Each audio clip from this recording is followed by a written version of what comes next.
Hello, good evening, and welcome to a channel that takes itself as seriously as its intro. Yeah. Hello, Steve-O. How's it going, man? What an extraordinary intro that was. A lot of fun. Made me smile. Very good. Very good. Where did that come from? Oh, it's been around for a while, man. It's been around for a while. It's quite popular. It's got quite a lot of views. Hey, it's Ice Joe. I can imagine it's a lot of fun. Good evening, PM. Hello, Vigard. Let us know if you can hear Steve-O okay. You're very quiet for me, man. Anyway, you don't get on the other FPL channels. No, you don't. Hello, Dread. How's it going, man? Steve-O was talking about you in his video earlier on. He said he was spying on you. But yeah, Steve-O, how are things? How you feeling? All healed up? Technically, yes.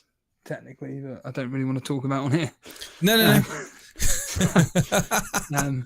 But, after your previous game week, of course. That's what I meant. You recovered. Yeah. Matty Winnerlot's in chat saying he's 219th in Sky Fantasy Football. That is absolutely ludicrous. That'd be the equivalent of 50th in FPL. That's how good Matty's doing. And 50th without using any chips or anything. That's the equivalent of what that is, just to let people know. Pretty decent. So half that 50 grand's coming to us. Good evening, Cole. Hello, PK7. Neomorph says can get over how brutal that Newcastle game was for my rank. You were having a good week until that Newcastle game came along and decided otherwise. You're not the only one. Podner's there too. Yeah, man. It's week's gone really quick, hasn't it? It really has. Another week. And did you watch much of the Carabao shenanigans? Total of 40 minutes. So 20 minutes of the Man United game, 20 minutes of the Man City game, because I was bored out of my mind watching them. Because why were you bored watching the Man United game? I heard that earlier on. Why? I thought United were playing. I have no interest in Man United or Man City, but Newcastle. But they were playing decent football for a change. Yeah, they were. But again, when you're not affiliated with the clubs and you just are watching players which you have no care for, it's just like, nah. And especially when Crystal Palace weren't putting up a fight, it was just all Man United. Amrabat looked really, really good, but Amrabat did, yeah. Not from an FPL point of view. It's not going to be. Well, I don't know if he was say left back the whole time, he may be a really good option. But what do you think of Nicholas Jackson getting a goal in the cup for Chelsea? Well, they continued their either 1-0 or 0-0 results. I saw the highlights and remind me, who were Chelsea playing again? Brighton of all teams. Yes, it was Brighton. Yes, I saw the highlights. It was Brighton, chance after chance after chance, and then I saw that Chelsea seldom had anything in that game, and Jackson managed to get a ball played through to him and slotted it past the goalkeeper. I thought, wow, that's just this probably flattered them, that score. To be honest.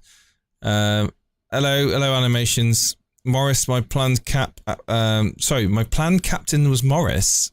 After seeing Haaland bench game midweek, I'll go safe most likely. Probably is the best option. What I don't understand about that comment, Jace, is that but surely you knew Haaland was going to get benched anyway. He ain't going to be playing in the Carabao Cup. And the key word being your planned captaincy was Morris. And because I've seen a player benched, I'm just going to stick with Haaland. But what difference does it make? Just stick with Morris. Just go with Morris. If you think Morris is your best captaincy this week, do it. Haaland bench or not, it really doesn't matter. Just attack this double game week if you really want to. Hello, Odin. I couldn't care less about it unless I'm going with a Burnley player. Which, if we hear news that Saka isn't playing, I'm probably going to do the move that I talked about in the members video. Question: what's going on with Botman? Why is he flagged? Oh, it's just Carabao Cup injuries. He's fine. Yeah. like Wilson's flagged and whoever else is flagged. They're all fine. It's just Carabao Cup injuries just to cover themselves as to why they weren't playing. Right. Okay. It's just a load of nonsense. You expecting much for the upcoming game week? I mean, how many players differential have we got on each other now? So I've got Areola in goal. You've got who in goal? That's who I've got in goal. Who? Areola. Oh, right, great. So we're having the same team, are we? So I'm playing Cash, Trippier, and Botman. You're playing.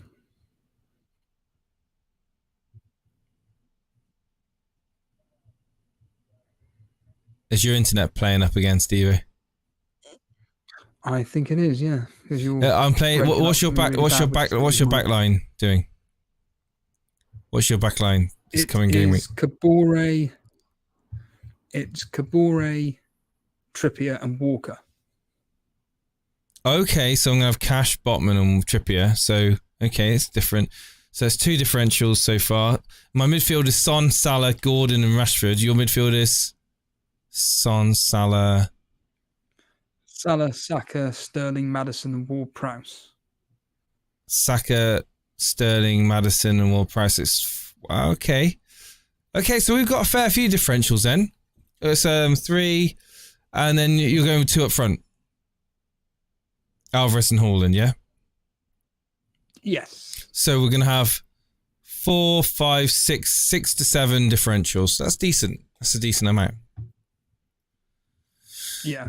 But if Saka's ruled out, it'll be Son for Saka and... No. Don't get more of my players in, mate. One of Udogi or Cash, probably. Yeah, cool. That's both of my players. It's really hard.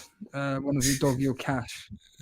And bring in Charlie Taylor. But I think I'm just going to leave my team as it is right now. I've already done the -4, so I don't need to do anything else. The team is just going to be as it is. If Saka doesn't play, Cash comes in for him. And if Maddison doesn't play, which is unlikely, but if he doesn't play, then Udogi comes in for him. I'm just happy just leaving it as it is. I've got the 1 double game week player, which I think is perfectly fine. If there will be people that have got 3, if not 4 double game week players, but certainly there are people that have wildcarded to have 3 Luton, which I'll be honest, I think they're going to get mudded. Personally, I think that's a bit stupid, but I mean, each to their own. Bring in those Luton players, bring in those Burnley players by all means if you really think you're going to get some mega points, but I don't see it myself. We'll talk about the predictions shortly, Steve-O, won't we? So yeah, are you thinking average score this week, or you're not really bothered? You're not thought about that? You're thinking it's going to be a high-scoring week? I haven't really predicted many high-scoring games this week. I think the highest scoring game I've gone with is Liverpool-Tottenham. Oh, Super Brew. I need to get my Super Brew up. Whilst I'm doing that, let's get this up. Yeah, the highest game I've gone for is Tottenham-Liverpool, and then that's followed by Aston Villa versus Brighton. The rest of them are all either 2-0 or 2-0, 1-0 or 1-1. Right. And I'm not expecting much from the Luton games whatsoever. Do you know that Super Brew keeps you logged in constantly? I didn't even know that. Right, here we go. It's just a shame that the site is terrible to navigate. It's like 5-year-olds designed it. If there's any doubt that were we sponsored by Super Brew? Right, let's get it up. Right, where is it? There we go. Super Brew. Super Brew. So my last week, I got 1, 2, 3, 4, 5, 6. So 1, 2, 3, 4, 5, 6, 7 out of 10 results correct. But the actual scores, I got one. I got 1 exact score. What was that? Chelsea, Aston Villa. went Aston Villa to beat him. Oh, you went. I went Aston Villa. So no. I went 1-0 to Aston Villa. Is that what it ended up as? Yeah. Yeah. I ended up as 1-0. Yeah. So yeah, I think where am I now? I'm mid-table. I'm 20th, but oh my god, I'm right next to Lino. Lino's 19th, and I'm 20th. So Lino's had a slow start to the season. Paulie's below me, in 24th. Pete Scullion's dropped down to 32nd. It's tight though. It's very tight in sort of the mid-table around that area. Steve-O's at 6th place. He's 6th in the Super Brew. Cinnamon's planted well and truly at the top. And while we wait for Steve-O to get himself back, Dara B, he's on 71.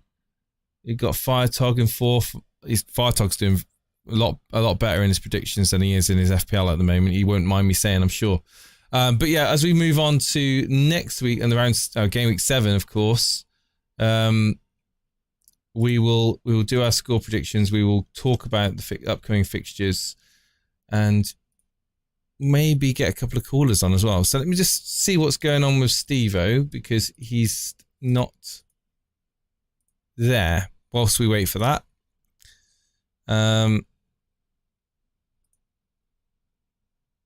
We'll wait for Mr. Steve-O to pop around when he decides to join us. Shots fired, absolutely. Hello, John. How's it going, man? Hello, Firetog. Evening, Denver. I think Bowen has more scoring chances. Lots of people going with Bowen, manager's desk. Spurs equals points. Is Kevin Kelly? It's weird, right? Only a few weeks ago, he wouldn't have been saying things like that.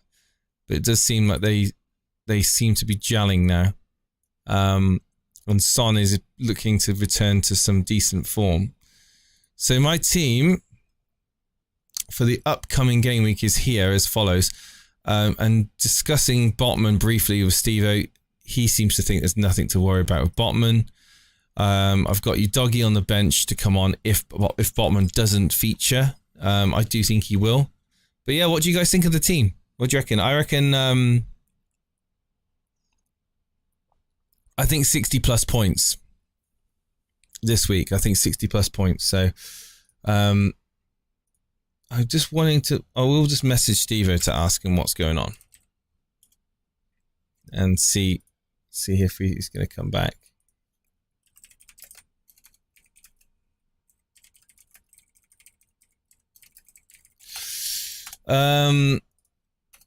Right, see what he says. Kabori for the double game week. He's got an assist last game. Yeah, lots of people had him in anyway because he's just a cheapie. He's just restarted his laptop. He'll be back in a moment. Like the Gordon pick. Yeah, I mean, it's different, right? Steve had to reboot his FPL. Can anyone tell me how to get on the Super Brew predictions, please? Just go on the... I don't know if we're accepting new invites. Need to speak to Paulie. I don't think we are accepting new invites now. So for that. But Paulie's the one to speak to. Steve, are you there?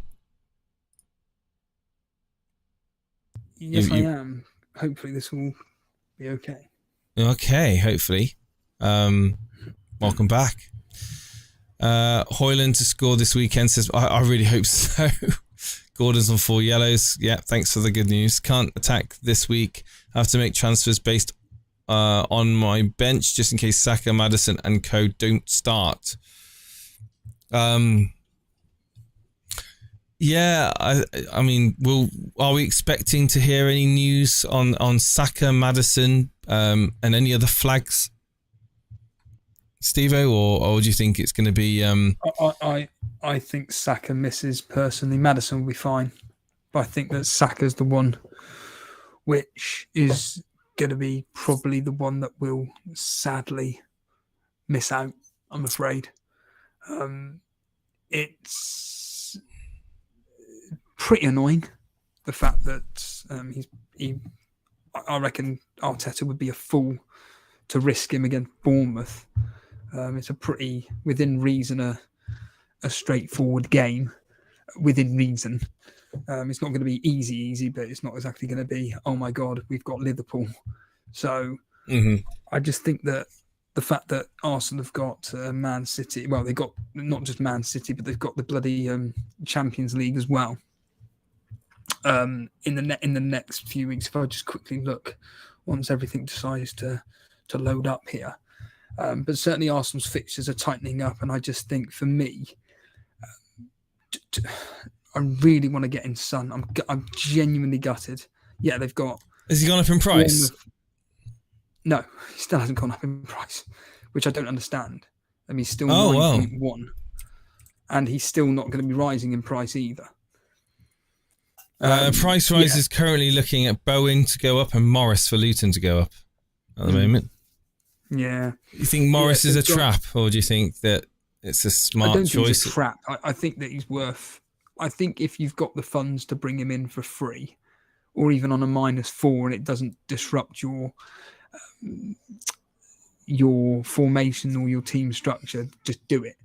However, if you're sacrificing, I don't know, Alvarez for Morris or Højlund Odegaard or whatever, or Watkins or something like that. Yeah, it would be madness. But because I'm not expecting much from Luton across these two. What about people that own Jackson? What do you think? People that have got Jackson in their team, they've got 2 free transfers, and they just think, I'm losing patience with Jackson. I want to look to get Son or Salah into my midfield. I can downgrade Jackson to Morris, use him for the double game week, and then use that. What is it? 1.5 million plus in my bank account for my midfield. What's your thoughts on that thought process? Yeah, I think certainly if you have got Jackson and you cannot be bothered to be bringing in, I don't know, like a proper striker like Watkins or whatever, because you feel like he's got a hard fixture, or thinking the name off the top of my head right now, Danny Ings or Antonio for Sheffield versus Sheffield United. I think Morris is just worth the punt, even if it means doing a -4, and it means you can get Morris in plus Son/Salah for whoever. But I just don't think that.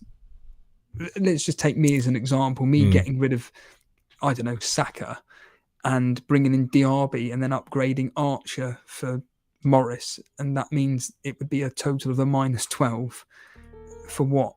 To bring in Morris? It's not worth it. To answer the question that was in chat about Edouard, I've got Edouard in my team. This is Paul Gray. I've got Edouard. Is it worth me getting Morris in for him? To be honest, if it's a free transfer and you're not messing up anything else in your team, and yeah, sure. It is a double game week. If you've got 2 bites at the apple at the end of the day. It's probably worth it if you want to do that. But if you're doing a -4, or like Steve-O's saying, if it's involving upsetting other parts of your team, it's probably not worth it. Steve-O, would you agree with that, or would you? Yeah, I would agree with that. Yeah, if it's destroying your team structure, it's the same with me. If I was to do, say, just for argument's sake, Saka out for Son, who do I get rid of to be able to afford that? And the simple answer is, well, it has to be either Matty Cash, Walker, or Udogie. Well, I ain't going to get rid of Walker. I don't really want to get rid of Udogie.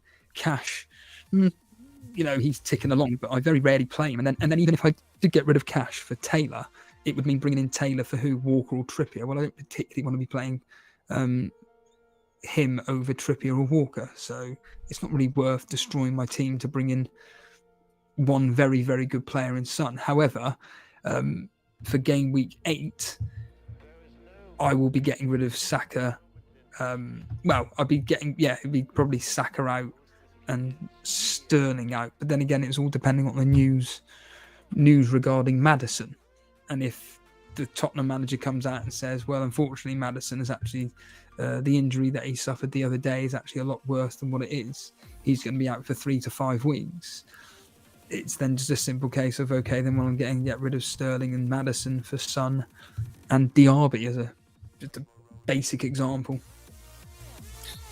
Okay, absolutely. Shall we just go go through the fixtures then, so I can do my Super Brew on air, and then look at maybe, unless you have anything further to talk about in relation to your team. It sounds to me like you're just waiting on injury news, right? Yeah, to do much. Saka, whether or not to move on Saka or not. Much, Should we go straight onto the Super Brew then, and just go through the predictions? You can give me the history on that. Yeah. Yep, certainly. Right, let's move on. Okay, so we kick off the game week, of course, at the Saturday lunchtime. Now, just to clarify, I've got friends and friends of the family coming around. I don't see them that often, so it's like, it's going to be difficult to try and break away. But I'll speak to you about it off air about what times I might be available to join you. But the game week kicks off with Aston Villa at home to Brighton. I think this could be a bit of an awesome game for the neutral to watch. I think there's going to be open areas for both teams to exploit. Brighton aren't going to sit back and defend away at Villa Park. Villa Park aren't going to do that even. Villa Park. Aston Villa aren't going to sit back, and they're going to, I think, take the game to Brighton. I think this could be an entertaining watch. I'm going to go with a 2-1 to Brighton, though. However, I think they bounce back after that defeat to Chelsea in the cup. I think they have just enough to beat Villa. But I do think it'll be entertaining. 2-1 to Brighton. Steve-o. I'm just looking at Brighton and Aston Villa's results. They've in the last 6 in total. So Brighton have lost 1 of the last 6 and won the rest. Aston Villa have lost 2 and won the other 4. And all the games are virtually the same scores. For Brighton, it's like every game is 3-1, whether it's a win or a loss. With Aston Villa, it seems to be, again, very high-scoring games, whether it's a win or a loss. Well, Aston Villa got the better of the history. They do.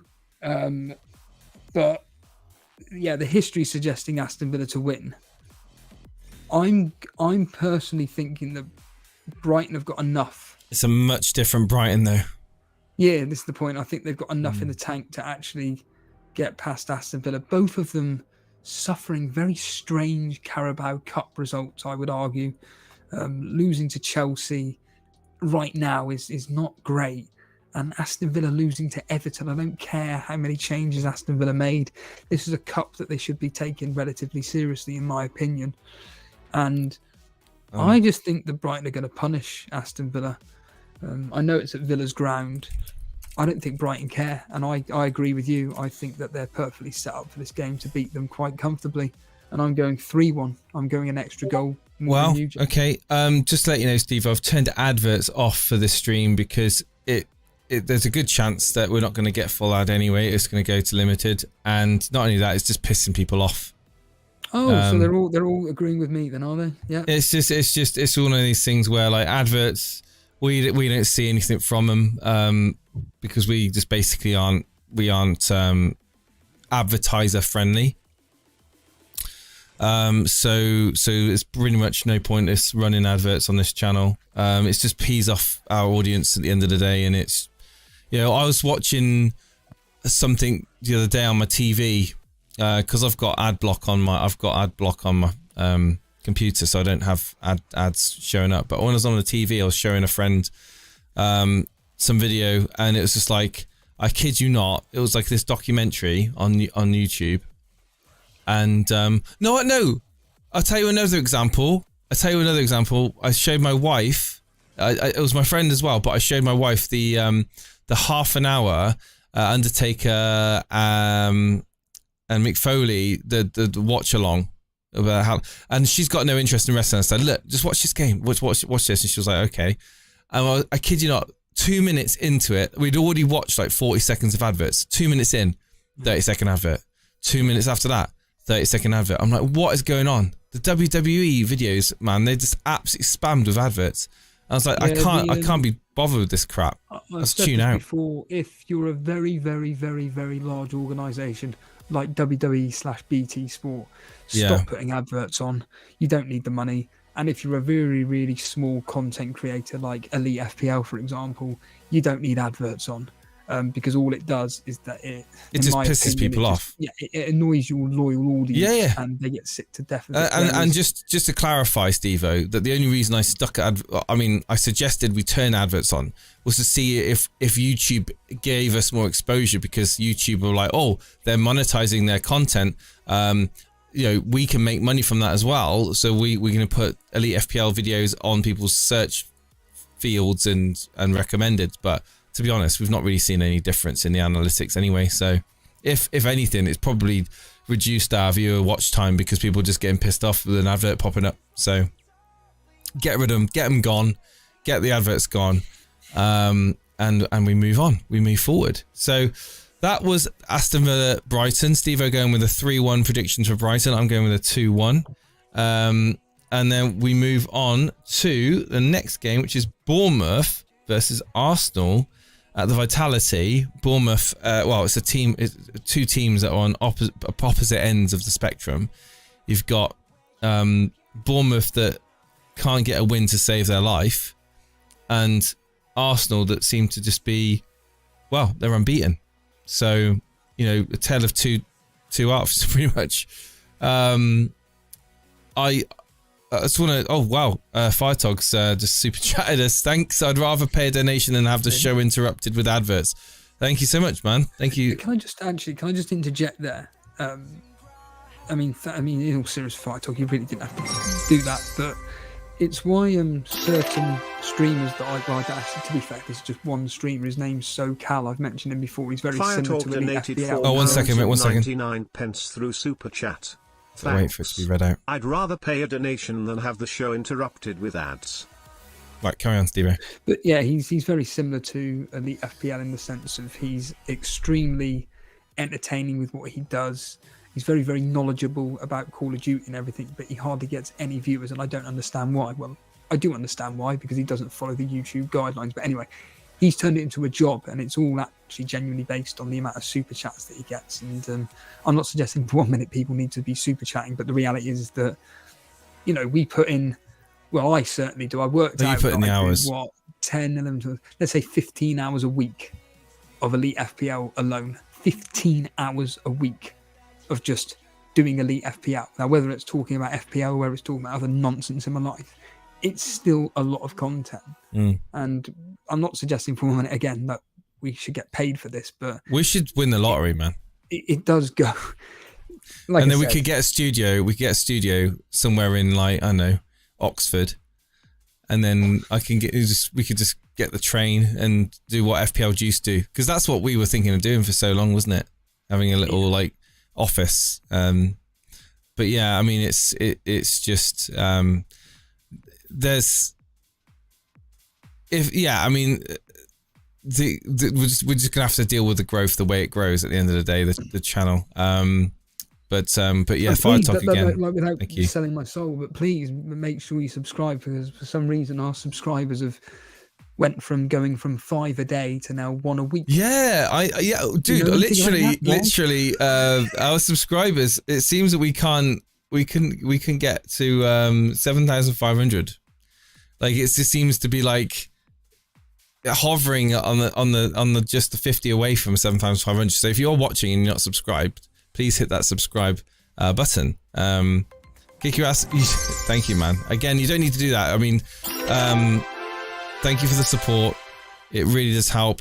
And, really the biggest thing you guys can do for us right now is just to be here, to be active in the chat, to like the streams, and to, become members, really. Become members and watch the awesome content that Steve-O puts together on the members videos. And I think I've been saying for a while, might need to find subjects to talk about in members videos, and just join Steve-O for a few members videos as well. I think that would be quite interesting, just talking about general stuff.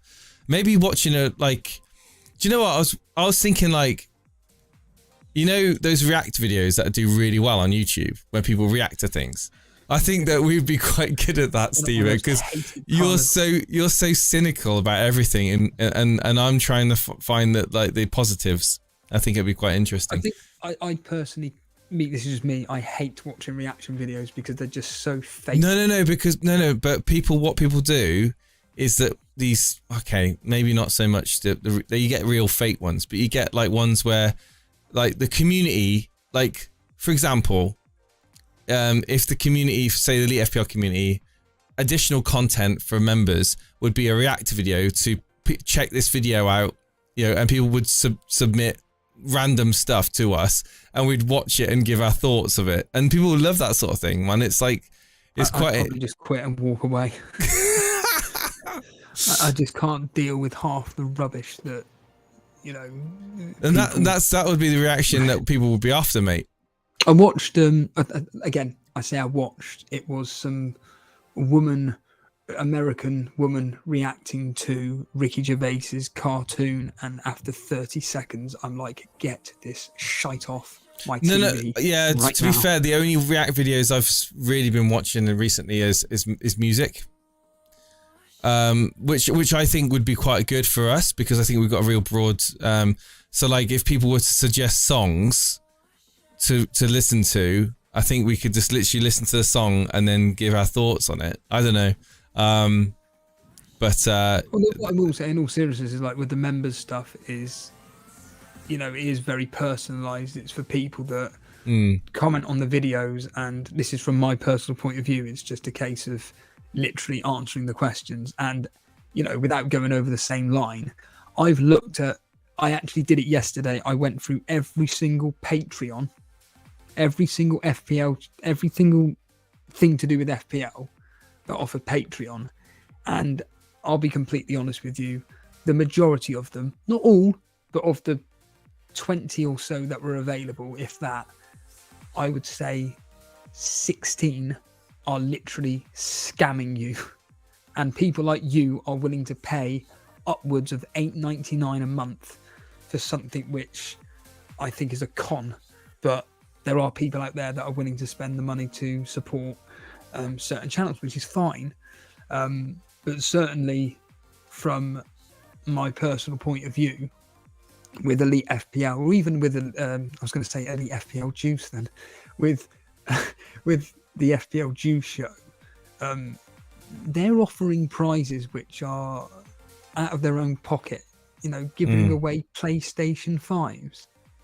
Like, do you know how much a PlayStation 5 costs to start with? You know, I don't know, but for £400, £450, I don't know. Actually, I don't know. I know at one point you can get one because they were like rare or something.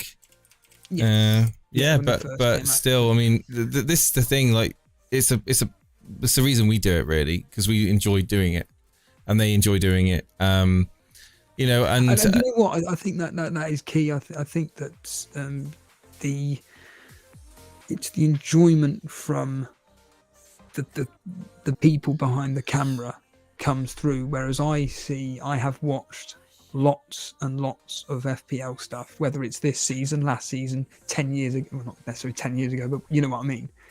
And some of them, it looks like they're in pain.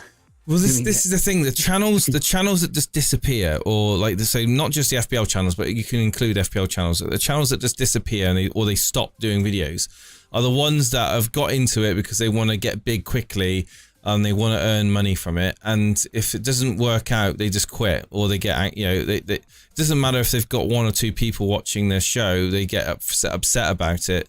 I always hark back, and you do as well. You mentioned about when we first started the channel, we got like 4 or 5 people watching, and we were like really over the moon. Remember when we were like, oh my God, people are watching us talking about FPL. Like, originally, there was only like Andy, I think Capkin was doing it. Yeah, was the Wildcats around when we first started? I can't even remember. No, I don't think they were, but there was like very few channels were doing it, really, really few. And I just remember, like, there was obviously Scout were doing it. Just having like 3 or 4 people in the live stream. And it used to be really, we used to buzz from it. We're like, oh, can't wait to do another one, just to get people chatting. Like, it was Boona and Nuclear Atoms and John Harris and all the old school. You know, we've got people. Most people in here have been with us for multiple years. Wow, Podner, man, you did not have to do that, my friend. Thanks for killing the ads and presenting the score predictions. Speaking of which, let's go with the predictions. Podner. Thank you, man. Also, there was a question. Partner donated £10 Oh, 1 second. through Super Chat. Thanks for killing the ads and presenting the score predictions. Speaking of which, let's go. I should probably turn off of this text-to-speech thing, shouldn't I, really? Yeah, I was going to say. But no, there was a question. Did you get the trainers in the end? No, do you want to know why? It was from Matty. Do you want to know why? Take a random guess why I couldn't get them. I was going to get them. They didn't have your size? They didn't have your size? Yeah. You got to go online. What are you, size 12? 12/13, and I just needed to try which one. Are you like, depending on what trainer it is, you might have to be a 13 or a 12, depending on what style of trainer, right? I've got 2 different types of boots. One of them is the trainer style. The other one is just the proper steel cap ones. The trainer style ones are 13 and they fit absolutely beautifully, whereas the steel cap boots, they're a 12 and they fit fine. But I just need to see if it is literally the size 13, but I can't, and I'm not willing to spend 80 quid to get a box sent to me and then go, oh, they don't fit, and then for me to kerfuffle. And you get the idea. Yeah. But going on what you were saying about Fantasy Football Scout, I remember being quite not necessarily well known on the site, but within reason. On the forums, you mean? On the forums, yeah. Forum, yeah. They recognise my name. I remember you. I remember seeing you on that. Yeah, loads. And I legitimately was writing comments about what I even remember sending an email to them and saying that this is what I recommend that you should do with YouTube. I think you should do this, that, and the other. And they literally went, nope, they didn't say you're an idiot, but a lot of the people in the forum said you're an idiot for suggesting this. The Scout site editors or whoever, they told me, nope, we're not doing it. Fast forward 5 years and they're literally doing everything I told them to do. Well, the landscape changes and it's going to continue to change. And I certainly hope that people will prefer our kind of content to the spoon-fed style of content where they almost treat you like a numbskull, almost like. Well, Matty's making the point here about Discord. He said words to the effect of, if I just quickly read out the comment, if I just quickly scroll up. Maybe with other channels they say you've got to pay to join their Discord, when with your stream you've not got to pay and go on the Discord. Yes, it's ludicrous. Yeah, I mean, also like me and you've got to remember right now, me and Steve-O, and I categorically look at you right in the camera now. We do not do this for the money, because let's be honest, Steve-O, there's no money. Like it gets eaten up by YouTube. And essentially, the support that you guys do to just keep us kind of relevant, really, because if it wasn't for you guys watching our channel, we wouldn't be recommended to anyone. Like it wouldn't pop up in people's feeds. It wouldn't pop up on timelines or on a suggested video, because you have it's the likes and engagement that you provide to the videos, whether it be just one comment every now and again or a like every now and again, or like if you are new here, subscribing really helps, because like I said, it's just a steady growth is all we've ever wanted, really. It's all we've ever wanted. You can look at streams from 2 years ago and we're over the moon by having 25 people watching our stream, 30 people watching our stream. We're more than happy with that, and it kind of, in a way, it means that we can read everyone's message. I might not read everyone's message out, but trust me, the chat's not moving fast enough for me not to miss people's messages. I can read all the messages, and where you've got other channels that are so big and they're having to super chat to get their question in to the person doing the live stream. It is kind of unfortunate, because I kind of feel bad because so many relevant, awesome questions get missed because they've not super chatted. And like Mark Goldbridge, for example, or Andy, it's like the chat goes so quick that the only way you can even get their attention is by hitting the super chat button, which, I guess is a part and parcel of becoming popular, but like I said, me and Steve-O, we're doing it because we just love the rivalries, the people, and we know the community You know, we know the members in the leagues. We know the personalities that are part of our community, and we've enjoyed having you guys come back. Not everybody comes back. Some people leave and they get fed up with listening to us, but we enjoy seeing the same faces popping back in and having a chat. And we're kind of a social platform for FPL. Essentially, we're not a tips. We're not guaranteed to win your mini league or your money back, or offering tools or services to one up your opponent. No, we're just two blokes that just talk shit about FPL, and we don't make any apologies for doing that. And that's why YouTube doesn't like us, because maybe we are a bit too real sometimes with what we say. I don't miss that message, Steve. I did smile at that. That did make me smile. Lucas Dunn saying he's done a -4 to get in Salah and Diaby by selling Saka and Fernandes. And just to save the wild card, I will buy Son in game week 8. I'd rather have had Son for this Tottenham game than Salah, personally.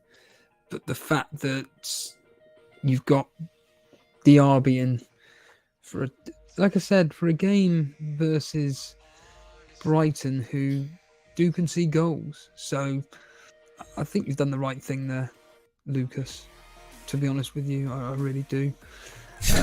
Matty's saying, what exactly happens to the super chat? Yeah, I just read that. It just goes into like the websites and the Discord and everything. We generally it does, yeah, it does. Well, the thing is though, you don't know this, Stevo, but I don't have access to the AdSense account anymore. I've lost access to the AdSense account. Are you gone, Stevo? So basically, Stevo's gone. I need to try and find access to it, because that's where it goes, basically. You there, Stevo? Yeah, I heard every word of that for clear. Oh right, you disappeared. You disappeared. Oh, I'm still here. I had a thing from YouTube. I had to fill in loads of tax forms or something. They sent me papers, international papers from this. I'm happy to speak about this in front of everybody. They sent custom tax forms from America saying that I had to fill in all of this documents. I've still got them, and I can't access the AdSense revenue at all until I've submitted all of my tax details to them. So yeah, there we go. That's how organised we are, ladies and gentlemen. Well done. Nice one, Jace. Nice one. So yeah, that's something that needs to be sorted out at some point. But the majority of people aren't even watching from America, so I don't understand that. Anyway, back to FPL, and where were we? Predictions. Bournemouth Arsenal. Yeah, Bournemouth Arsenal. What did we say about Brighton versus Aston Villa? I went 3-1, you went 2-1. Yeah, I went 2-1, you went 3-1. Bournemouth Arsenal. Matty wants to buy you a pair of trainers. I think at this point in time, it might be better to just reach out to Steve in a DM and get his bank details. Yeah. Or maybe we should make a Patreon, Steve-o. It's like, yeah. To be honest, guys, the YouTube thing, we're only focusing on YouTube because it's where everyone in FPL is. Yeah. Like, I don't particularly like what YouTube has done for creators. I don't particularly like how the site is set up. I don't particularly like their revenue split, and I don't particularly like their guidelines for adverts. But guess what? We've got to stick with it because they're a private company. They're entitled to make their own rules. And if we're going to be on there, we've got to adhere to their platform. So, but Rumble, I'm hoping Rumble does get more and more popular, and we will stream onto Rumble. Don't you worry about it, guys. We will be also streaming onto Rumble. But yeah, I mean, in a perfect world, things would be a lot easier to monetize our channel.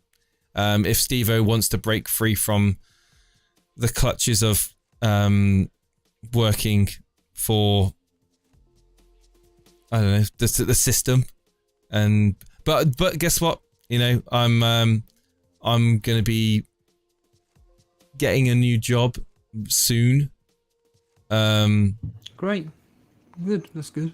So yeah, but there's a couple of things that I'm looking into doing, but I'm moving away from graphic design.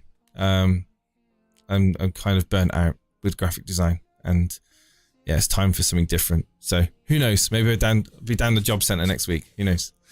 I'll fill you guys in. Right, Bournemouth, Arsenal.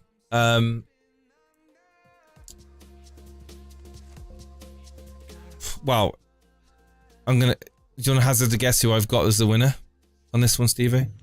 Do they begin with A? Yeah. I'm going to go with a 2-0 win to Arsenal. What's your thoughts on it? Bournemouth always seem to score. At home especially, they do seem to be able to get a result. I just think it's my usual line with Arsenal. They've just got the quality to get through this. I don't think it's going to be that easy a game. Of late, Arsenal have drawn 2 and won 4. There do seem to be goals scored a lot in their games. There's only been across the last 6.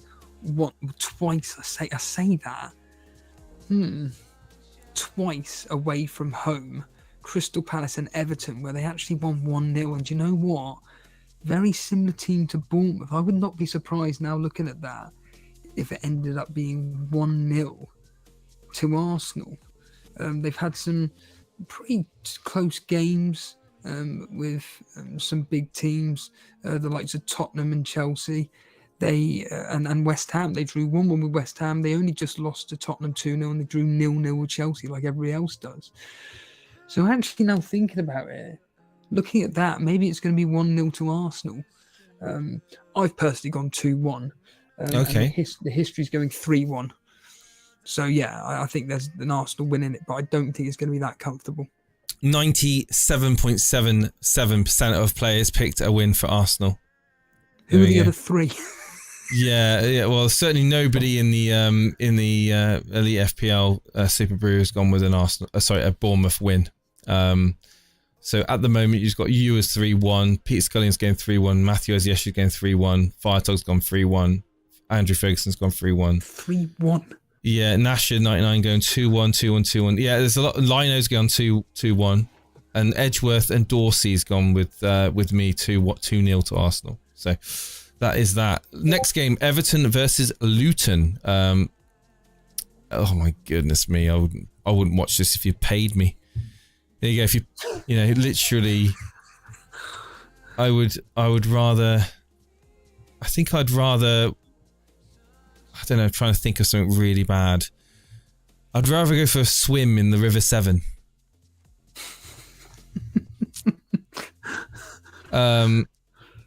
Yeah. I think this one is going to be something silly like a 1-0 win. Everton played 6-1-1. Luton played 5-1-0.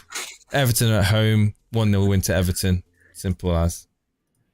I've just gone for an extra goal. I've gone 2-0 just because Luton are that crap. But Kabore, Steve-O. Kabore. Yeah. That's a Kabore. The funny thing is with Everton, it's a lot of their games have not exactly been particularly high scoring, apart from the one where they've just won 3-1 against Brentford. Everything else is quite like just a goal in it.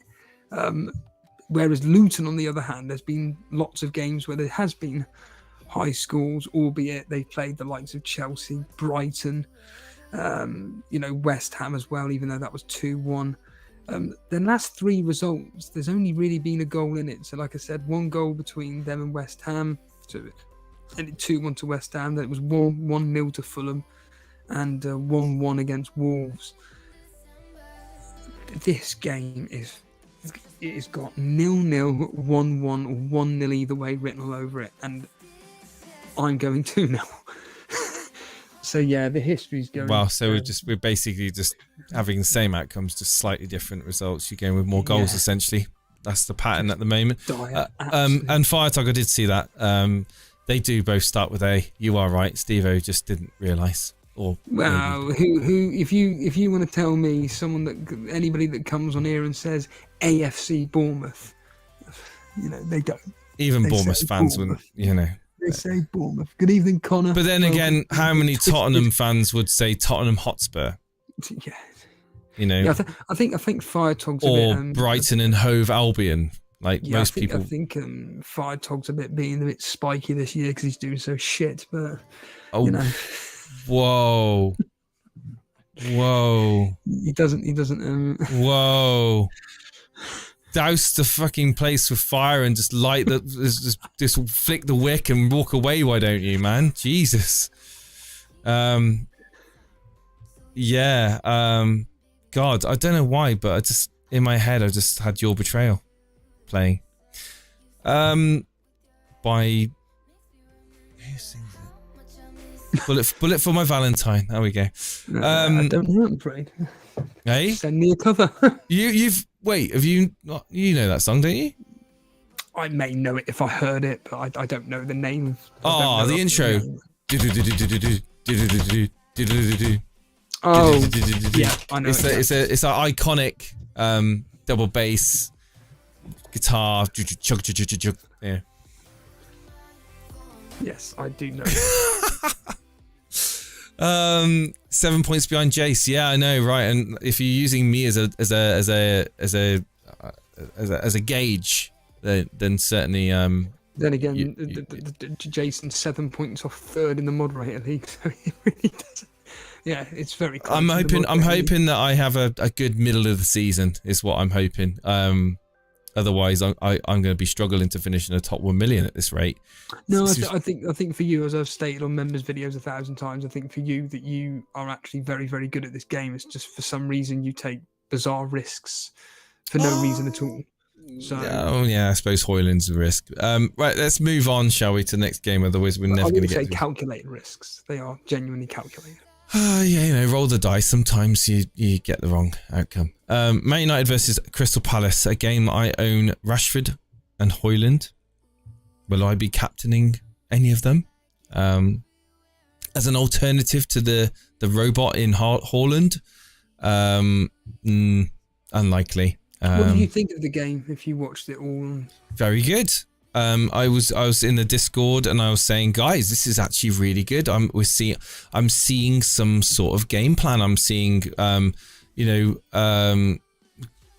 combinations of passes between players that I got quite excited when Amrabat was just kind of moving around midfield. Of course, Crystal Palace, they did have a weakened team. They were certainly inviting the pressure for so large parts of the game. They would all pretty much all given up come the second half. But I was impressed with a few players. So Amrabat I was impressed with. I was very impressed with Casemiro. Now Casemiro is world class in my opinion. Don't care what anyone says. I was impressed with. Now some people might raise their eyebrow, but I was impressed with Martial, and I know he got the goal. But like when Martial is smiling and happy, he can be quite lethal. But the large parts of last season, obviously when he's not plagued with injury, he hasn't been very happy. He's not been. He's almost, I think he's been eyeing a move elsewhere, to be honest. But I was impressed. I was impressed with the work ethic. Certainly from Garnacho and Pellistri. I thought they worked the socks off. Playing youngsters, Hannibal, Pellistri, Garnacho, the work rate, and even when Gore came on as well, it's like you see the hunger and the desire to get the ball back. And when you've got Rashford and Bruno Fernandes sat on a bench looking on, realising that, hang on, United don't depend and rely solely on you. You know, it's a good reminder to them that they need to raise their games as well and not get complacent with their position in the teams. Because I think Ten Hag, you know, I know lots of people saying like, oh, Rashford is guaranteed 90 minutes, blah, blah, blah, blah. I think Ten Hag I do see it in Ten Hag to make examples and to well, we've seen it with Sancho, we've seen it with Ronaldo. I feel that it helps Ten Hag in the sense that he's got players that are young, that are wanting to play, that can put in performances. Yes, I know it was Carabao Cup. Yes, I know it was against a weakened Crystal Palace. I'm not going to get excited about one result because I've been there before. I've seen things. I thought things were going to change. They didn't. But I do hope now that that we can we've got some nice fixtures coming up. I feel now this is the time to get over that bad run and kind of kick on, and hopefully Martial keeps a smile on his face. We get Højlund involved. We don't have too many selfish actions in the final third. We start to pass it between ourselves, and just kind of play to our strengths essentially, and have a strong squad that we can interchange. I think Amrabat is going to be key because I don't think Eriksen is going to be cut out to play large parts of game in, game out. I think for me, if Amrabat is the one that plays alongside Casemiro and use Eriksen as the one that you bring on sort of in the second half, that's the perfect scenario for me. Again, it's what is in my head and how I see it, and I agree with a lot of what Mark Goldbridge says about his analysis on Man United and as a whole. And going to this game, I think that United have got the ability to win. I'm going to go with a 2-0. I think United are going to have another clean sheet here. 2-0 win for Man United, and the majority, 86% of people have gone with a Manchester United win. Only 4% of people going with the Crystal Palace win. Notable names in the Super Brew. Steve-O's going with 2-0 as well. He's agreed with me. We're just waiting for Steve to come back. His camera's currently off. So maybe he's having internet issues again. Peter Scullion's gone with 2-0. 2-0 is a very popular one here. Mario and Andrew Ferguson's gone with 2-0. Andrew Ferguson, am I right in saying he's doing very well? Yes, he is his fifth. Lino's going with a 2-1, Maestro 2-1, Firetog 2-1, Edgeworth 2-1. So yeah, 2-0, 2-1 is the common predictions. Buffy, as he always likes to be, the one that's different. He's gone with a draw. I don't think it'll be a draw, but best of luck to you, Buffy. Where are you in the table? Yeah. Well, not too far away. Not too far away. Steve-O, are you there? I don't know where Steve-O's. Steve-O's internet's not been that great today. Maybe the storm's battering his internet connection or something. I don't know. But we'll wait for him to come back in. He might be restarting his laptop again. Super Brew cheat code. Don't pick any clean sheet. If you know, you know. Jason Steve-O mentioned that some time ago you were in a work telephone conference with James Bang. Not a work. So basically, I was in a Twitter Spaces, with James Bang. He's no longer, I don't believe, involved in FPL. I think he's just mainly in cryptocurrency. So yeah. He didn't know who I was. He certainly didn't. He didn't know who I was. So I wasn't really speaking directly to him. But it was a coincidence. What a hell of a coincidence. I think Steve is coming back. I think I hear something there. Hello, mate. Yeah, sorry about that. I don't know what's going on, but it's just internet, mate. It's no issues, mate. The show will go on, my friend. But I predicted 2-0 to Man United, and you've gone with a 2-1, I think, right? I got here 2-0. I don't know if I put 2-1 on Super Brew. No, sorry. No, you did. You went 2-0. You did. Yeah, you put 2-0. It was Lino that went 2-0. I would not be surprised though if Man United did concede in this game though. They always seem to be susceptible to giving away chances, and I can't believe I'm saying this, but with Edouard at the moment seeming to be scoring every other week, even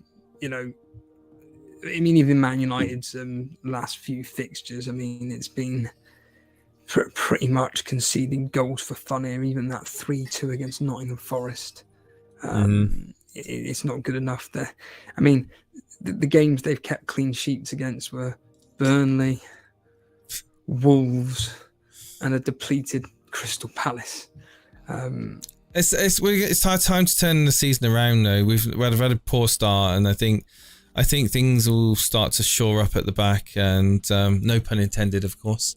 I think things will get better, and would I be surprised if Crystal Palace score? No. As long as we win, I don't care. I really am not caring too much on the clean sheets. Just get the results, get the youngsters on, play Garnacho, play Palestri, play Amrabat. Boom, boom, boom. Let's get some goals. At this moment in time, I would rather and again, this is going to probably divide a lot of opinion, but if I was Ten Hag, I'd play the same 11. Or the majority of the same 11. Obviously make changes if to positions in defence, but certainly why not reward them? For such a good performance in the Carabao. Maybe instead of Martial, play Højlund, start Højlund, but certainly Palestri on the right, Garnacho on the left, keep Rashford on the bench. What message does that send out to Rashford, Steve-O? What message does that send out? If you play good, you will start the next game.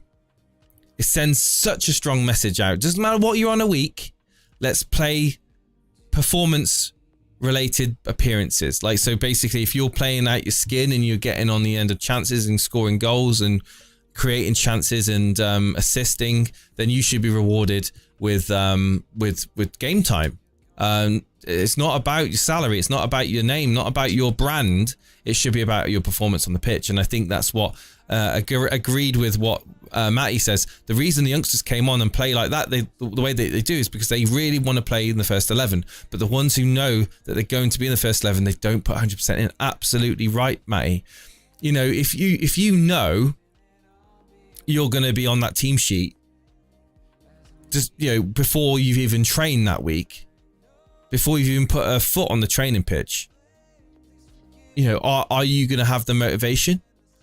Are you going to have... but if you also know that your position is not guaranteed in that squad because there's 2 or 3 other players that are able to play that position, that can put in a shift, you're going to up your game, aren't you? You're going to up your game. And I think Harry Maguire's realised that. Because I've not seen him making any mistakes recently, Steve-O, in the minutes he's played. I think Harry Maguire has been putting some solid performances in. You've not seen people on trolls on the internet outing Harry Maguire recently because the minutes he has played, he hasn't put a single foot wrong. He knows that he's not a favourite anymore for playing centre-back for Man United. He knows he's no longer relevant in that team. And he's lost his position. Therefore, he's fighting to prove... Maybe he's fighting for considerations to start and to be involved in games, 100%, and the pressure's off of him as well. And this is another big thing: the spotlight is no longer on Harry Maguire. So he went through a real horrible time where people were getting on his backs. It was pretty bad. He was making mistakes, and the best thing that's happened to him is he's been benched. He's been forgotten about. And now, because of injury, he's been put back in. I can't put recently. I can't say anything bad about Harry Maguire. I think he's been putting solid effort in, and same with Lindelof. Really, I think Lindelof's been playing well. Again, it doesn't take a rocket scientist, whether it be Burnley, whether it be Arsenal, whether it be Man City, whether it be Everton. If you've got competitive squad.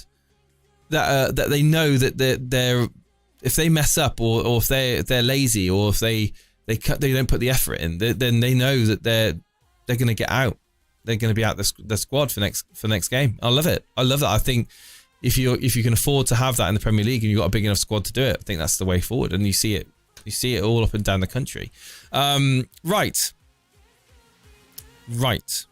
Let's move on, because again, Man United, I go on tangents about Man United. As soon as someone's bring Man United up, I just talk about Man United, and I know everyone here majority of people here are not Man United supporters. Newcastle versus Burnley. Here we go. Wow, Steve-O. Newcastle, of course, winning against Man City. Isaac with the goal. Just saw the highlights. Played 6, won 3, lost 3. Burnley played 5, won 0, lost 4, drawn 1. Let's be honest. You're a realist. Surely you can't see a Burnley win, a fluke win for them. I think it's got Newcastle win all over it, hasn't it, Steve? A 1 or 2-0 for maybe even a 3-0 win for Newcastle. Before the season started, and maybe the beginning, maybe games 1 and 2, I thought Newcastle would absolutely annihilate us. But certainly in the last few games regarding us, Company has turned it round, in which we're actually playing like the team of last year. Look, in that time, we've played the likes of Nottingham Forest, where it was always going to be a tough game, 1-1. We beat them in the Cup 1-0. We only just lost to you guys. If it wasn't for a world-class strike from Fernandes, we lose 1-0. And then we beat Salford 4-0. We're coming up against a Newcastle team who are full of confidence at the moment. You know, they draw against AC Milan in their first Champions League game for about 55 years. They get a very good result the following game week against Sheffield United, where it's 8-0, which is... They knock Man City out of the cup. Yeah, they go and beat Man City. They're on a high. And I just expect this game to be not a convincing win for Newcastle. I think they just about beat us. I personally think that we are going to score. There's just something in my head which tells me that it's usually with FPL, everybody jumps on the assets of a certain team and it just completely backfires the following game week. Newcastle should be keeping a clean sheet against us, especially at Newcastle's ground. It should be ending 1 or 2-0 in my opinion. I just think we're going to nick a goal. But Newcastle to come out of this, I've gone 2-1, Jace, but really 1-0, 2-0. I'm taking the goal from Burnley and giving it to Newcastle. I'm going 3-0. You think 3-0, yeah. I don't think that history the history may not think it, my friend, but 98% of the community in a Super Brew are going with a Newcastle win. Less than 1% Burnley. Majority of people, here we go. We've got very respected Peter Scullion, 3-0. Andrew Ferguson's doing very well at the moment, 3-0. He's also gone 3-0. Firetog's gone 3-0. Lino's gone 2-0 with you, Steve. Oh, no, 2. You've gone 2-1, sorry. Lino's gone 2-0. You've gone 2-1. But certainly the majority are going with a clean sheet to Newcastle and at least 2 goals, obviously. But yeah, a few people with 3-0s. 4 3-0 predictions, 2 4-0 predictions, and 5 2 4-2. What's so crazy about this is that this is the start of Newcastle's extraordinary run of fixtures, where they've got Paris Saint-Germain after Burnley, which is just so mad to think that. So obviously they're in a very, very difficult game. Then they've got West Ham. Then it's Crystal Palace, and then it's Borussia Dortmund. Just extraordinary fixtures for Newcastle, and Eddie Howe has now got to manage his squad.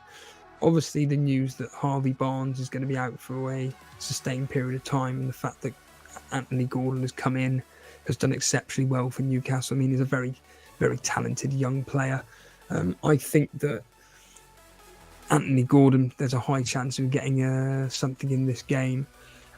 Certainly from a Sky fantasy point of view, this could be like quite a profitable game as such. But yeah, this is going to be really interesting. Remember, I'll be covering all of this at all the 3 p.m. kickoffs on Saturday.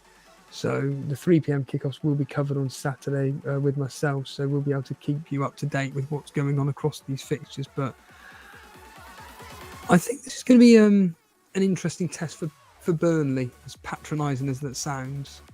I think that this is, we've done really well across the last 3 fixtures, and we're going away to a Newcastle team who have got very, very, very good attacking individuals and very skillful players, which I think will give our team a very, very, very tough test.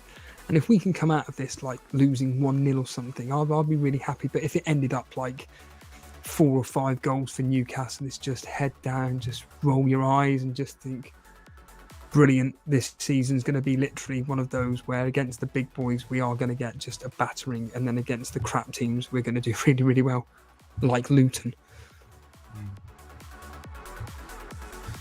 Yeah. Yeah, I think it's pretty obvious that Newcastle are favourites here. I think the comment in the chat about Isaac and Wilson injury doubts, I wouldn't be worried too much about that. Moving on, West Ham versus Sheffield United. God, I don't know what's worse, that game or Luton Everton. Jesus. I mean,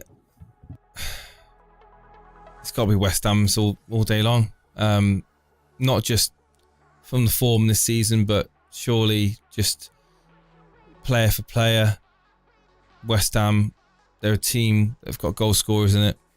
I think is Antonio fit?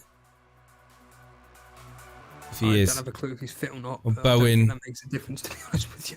Yeah, Bowen, I mean, is another one. I think they're going to have a bit of a fun day here. How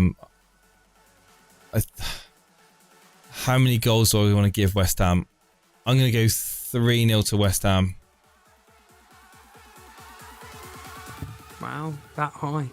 Well, Firetog's gone 3-0. Lino's gone 2. Wow, okay, interesting.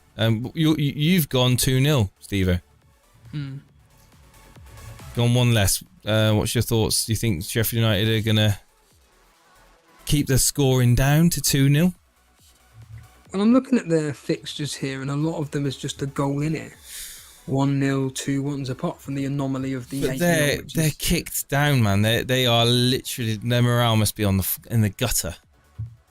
Yes, but again, their history against Sheffield United is actually pretty good, and this team are always going to struggle this year, no matter what.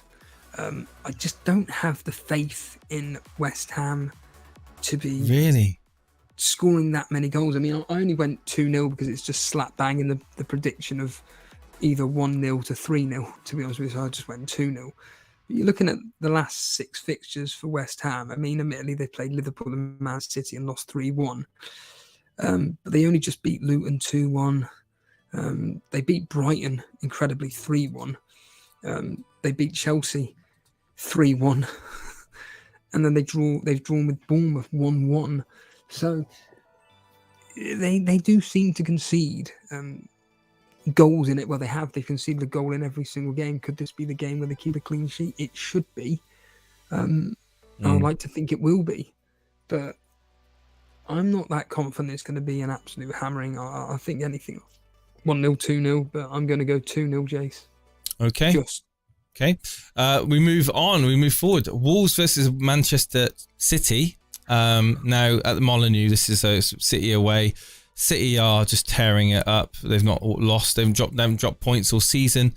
Wolves, on the other hand, they've managed to scrape 1 win out of 6. A team that have got devoid of goal scorers versus a team that are packed full of goal scorers.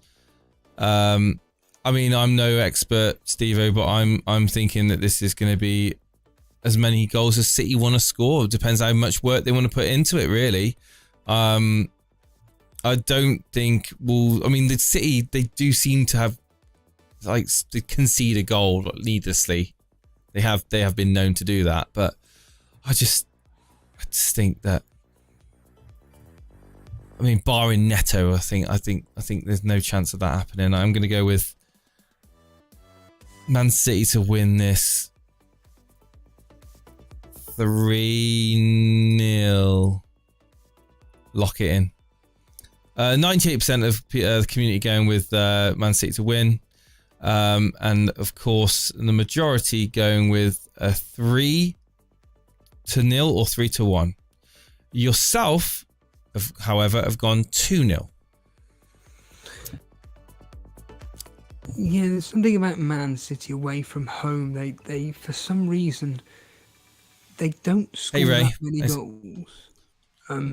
It always seems to be like 2-0, 2-1, 3-0. Well, they've scored a fair few goals against Wolves over the years.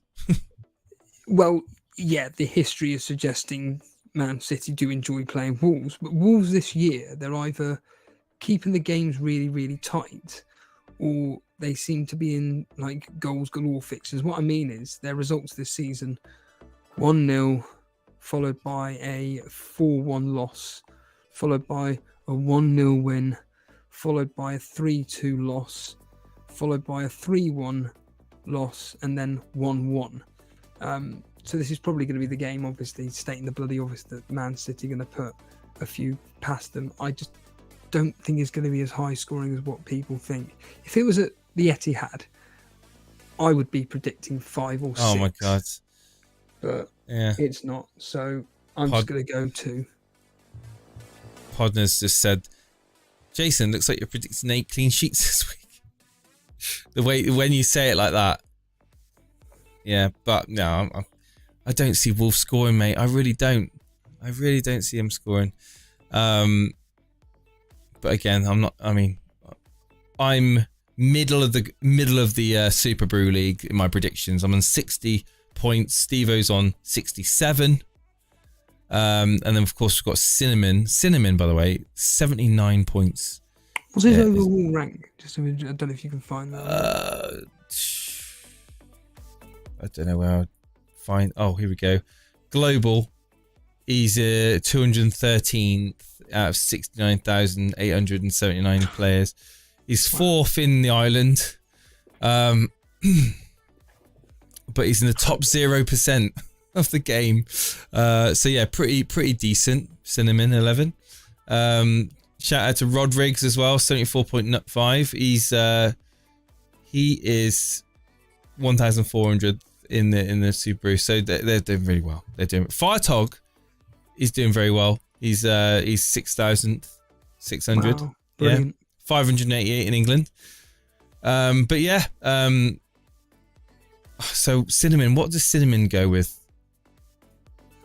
Oh, he's keeping his predictions close to his chest. I can't see Cinnamon's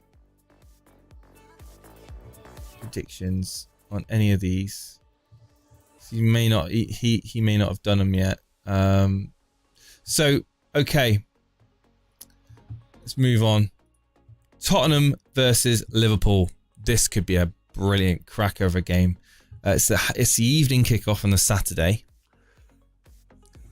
And this could be one that I could try to do, actually. This actually might be one I can do or watch along to. Well, I was planning on doing it anyway, so because there we are, that's done. It all depends on what time we get back from the... So earlier this year, I went to Westminster Safari Park. And if you go to Westminster Safari Park, you'll get a free return. Now, if you've ever been to Westminster Safari Park, it is a bit of an ordeal. There's a little like there's the safari park where you drive around and you see the animals and all that jazz. And it's really interesting, especially I always like the African animals, you know, the lions, the giraffe, the rhinos, etc., etc. But there's also like the theme park, which is like bolted onto it. So, you know, we've got tickets to go into there and. What are you like on rides? They've got some decent rides. I go on majority of things, but there's one ride I will not go on. So I'll go on the roller coasters. I'll go on this one ride that you sit in and it spins you around and you go kind of like on an angle, like in a cage. I go on. I go on things that like.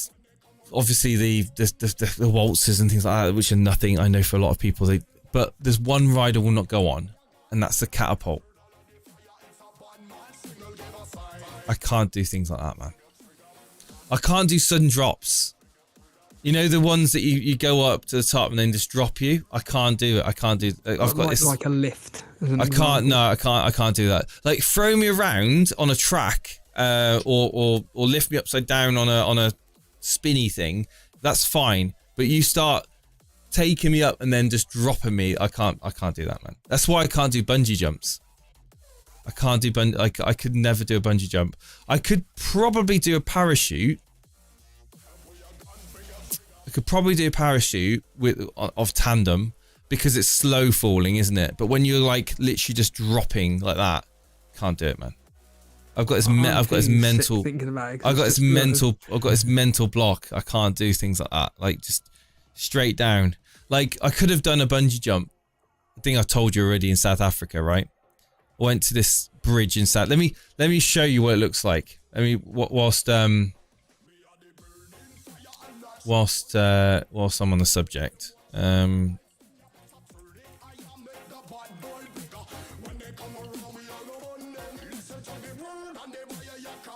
Here we go. So this is the bridge. It's just ridiculous, mate. Right, okay, here's a video on it. Right, okay. So I drove, well, I didn't, Mal's dad drove us to this place in South Africa, down in the garden route. It's a beautiful place. And, yeah, this is what I went to. And we parked up, and it was like, would you like to go on this bridge bungee? So this bridge, right? So this is a normal bridge, like a like just car bridge. And you can park up on it, you can look over the edge, you can watch people jump off, or you can park in the car park and watch people jump off.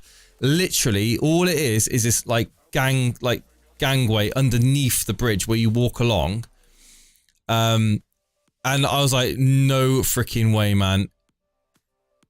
It's so high. Like the camera does not do it justice. It really doesn't. It's so high. You look down on the edge. Like I was on that bridge. You see that bridge there? Like the cars driving over. We drove over that bridge and I parked up. You could park up on the side and I looked over and I literally felt vertigo, man. I felt sick because of how high it is. Like it probably doesn't do it justice on this video at all. But this, yeah, that car. So this is it here. This is like the tourist area where you can get memorabilia. Like there's a cafe, there's a car park, and you can watch people jumping off. And literally, it's like stuff that it's some nightmare fuel. Look, oh, here we go.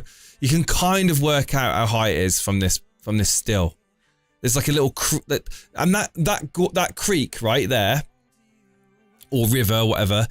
Now there's an adventure canopy trail that you can go on, which are like zip lining. So we were on our way to do zip lining, and this water feeds this like rapid water, like white water rapids area where you can do like kayaking. Well, these canopy zip lines went over the top of this stretch of water. This is the calm part upstream where you can jump. Literally, mate, it was just ridiculous. It's just like no freaking way would I do anything like this. I wonder if I can get the zip. Oh man, look at that. It's ridiculous. That's where we parked our car, in that car park. Look, oh my god. It's ridiculous. But a lot of fun to a lot of people, right? Loads of people would love this sort of thing. I'm telling you now, people would like dream of doing stuff like this, but no thank you. I'm happy just to stick to doing FPL and zip lining. I'm just so Matty says you do it. How do we get from Spurs to parachuting? Yeah. Well, this is what we get from this channel. We just, every now and again, we just go on random tangents about things. But Steve-O, would you do that? No, even when I watch these videos, I genuinely am like, no, it's horrible to watch. I actually suffer from, or I used to suffer really badly with heights, vertigo. Oh, heights especially, horrific. I used to have. Did you used to have dreams where? I don't know about you, but I used to have dreams, and not so much now, or maybe nightmares you might call them, of being on this skyscraper, laying like I remember being on the skyscraper that was literally only like, I don't know, 2 meters wide by 2 meters, so a square, 2 meters square skyscraper, and I'm literally laying flat on top of it, no way of getting down. And it being like really windy and rainy and stormy, and I'm like, oh my god, that's like some flipping nightmare, like that I couldn't get off of this skyscraper. Oh man, but this is if you're tuning in, what the hell are we on about? Your guess is as good as mine. Without getting too morbid, I'm genuinely fascinated by 9/11 because to this day I just can't get my head around how tall the buildings were. And there was a video that I watched today, which was about it was a very famous picture of a lady that's literally stood where the first aircraft crashed, and she's just waving. Well, I didn't realise that there's actually a bloke just slightly to her left above her waving as well, and they're trying to communicate with one another. And obviously, you know what's going to be happening, but I just think, the scale of those buildings, for the majority of people, unless you were there, like unless you visited New York and saw them, it's a very hard. Again, videos don't do it justice. You know how big they were. They were very prominent in the city skyline, right? 110 stories, weren't they, or something like that? I don't know, but they were massive, man. They were massive. But we could easily go down the whole conspiracy and you know, but that maybe for a different. It's just you know, amazing how they found a fully intact passport a few blocks away, right? Everything else vaporized. But anyway, right, next we've got Tottenham. Yeah, this is Tottenham-Liverpool. This is the game which I think is going to be great. You're going to be watching it, and I think this could be 2-2, 3-2, or 2-1. I'm going to go with I don't know how to call this game. Both are very similar at the moment in terms of how I view them. Really very hard to call this game. Do you go with the home team advantage on this one, Steve-O? Or do you think that that's not necessarily going to factor? I think it does factor in this case. I think that I'm just looking at it here, but a lot of the Tottenham results this year result in them scoring a minimum of. They don't seem to score any more than 2 unless it's Burnley. But they do seem to be involved in games where they only seem to score 2 goals, whereas Liverpool seem to be in games where they always concede but like to score 3. So it's kind of suggesting, like you said, a 2-2, 3-2 in Liverpool's favour. I don't know. I really do not know how to call this game.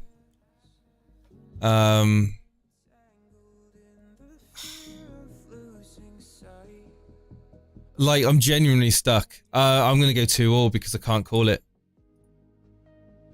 And you'd be surprised to know, without looking, do you want to know how the community is split on this one?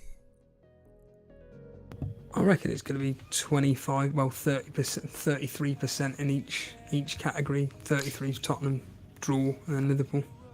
Roughly. So 40% of people going with Liverpool to win. 40% of people going with Tottenham to win. 20% are going with a draw. Okay. Like, it literally is like, you know, the community are undecided. They're undecided. It's a very... Liverpool do like playing Tottenham, though. Firetog going with the 3-2 to Liverpool. You know, you've gone with the 3-2 to Tottenham. Lino's gone with the 2-1 to Liverpool. Cinnamon's not put his Andrew Ferguson's gone with 2-2. Oh, that's all right. He's doing well. He's got the same as me. Wouldn't surprise me if it goes 3-2 either side. Or, you know, I think it's going to be goals. And I recommended to Brew to captain's son, legitimately. I had Salah captain all week, but it's probably going to end up being on Haaland. Well, if you got the minerals to do it, mate. I haven't. It's the simple answer. I haven't got the minerals to do it whatsoever. Just want to quickly say this. Fire Talk saying I was actually watching the same video 2 days ago. I'm not going to lie. I did skip the opening 20 minutes or so of it, but then once I actually got to the actual bit about the lady itself, it was a very whenever I watch footage from that event, I just, it takes me back to standing in my old house. How old would I have been? 14? 15. No, 1986. So 1986, 1990, so it's 14, 15, yeah. 15. I remember coming back from my high school. No, it wasn't. No. Yeah, it was. I come home from high school because we finished at 2:30. I get in through the door and I sit down and I used to just put something on the TV, and it was back in the day where we had Sky, but it wasn't Sky like you have today. It was like basic Sky, like the round dishes, you know? And I just remember the news coming on, and I wasn't watching the news. I was watching something else, and I just remember the news came on, and something had happened, and I was like, I remember just standing there, like in like disbelief of what I'd seen, and because it was literally just minutes after the first plane had hit, and then of course I called for my family, my mum, to come in, and it was just like we just could not like process what had happened. Like, I actually thought initially that it was some sort of promotional thing for a movie, like, because I just couldn't understand like the whole thing. Well, I wasn't watching the news, you know, I wasn't purposely watching, and it just came on, so he must have taken over the channel and put it on the news, and I don't know what channel it was I was watching, and yeah, I just mental. Like every time I look at the footage now, it just kind of takes me back to standing in that room. Like everyone says, don't they? They remember where they were when they found out, or they saw, because we were watching it live, like the whole day, because it was like I think it was like 3 o'clock in the afternoon when it happened over here or something like that, and I remember just being glued. I think it was about 12ish. No, I think it was like 3 o'clock in the afternoon, because it was 9 o'clock in New York time, and they're 6 hours, aren't they? Yeah. So, and I just remember just having it constantly on TV. I just remember we just couldn't stop watching. It was just like, what is going on? And everyone was worried, weren't they? Because they were grounded the flights, and it was all over the radio. It was just like, I remember that more than I remember my birthdays. I remember that more than I remember football, playing my first football match. Like, it's major events, isn't it? I mean, I think this is just my own psychosis, I suppose, or whatever you want to call it, but I think I'm just feel connected to it because I just, at the time, just dismissed it. I just was like, yeah, whatever. I was just too immature. And I decided that I'd rather play the Tony Hawk's 1 demo that had come free. Oh, with the magazines, with the PlayStation magazines. Yeah. Interested in that than watching the coverage of this particular event. I remember my dad just saying, you need to put the news on and watch this. And I'm just like, nah. It's nothing to do with me. Yeah, it's far away. So, yeah, terrible. Well, I guess kids, you're selfish as a kid, right? You just do what you want to do, play video games, things like that. But certainly, well, mentioned here, Joe Ryan says it was 2 o'clock-ish. New York is 5 hours. Oh, it's 5 hours. So it must have been, because I finished school at 2:30 and it was on the news when I got back. So they flicked over. So it must have literally been coincided when I got home then, because I used to get home at like 2:30-ish.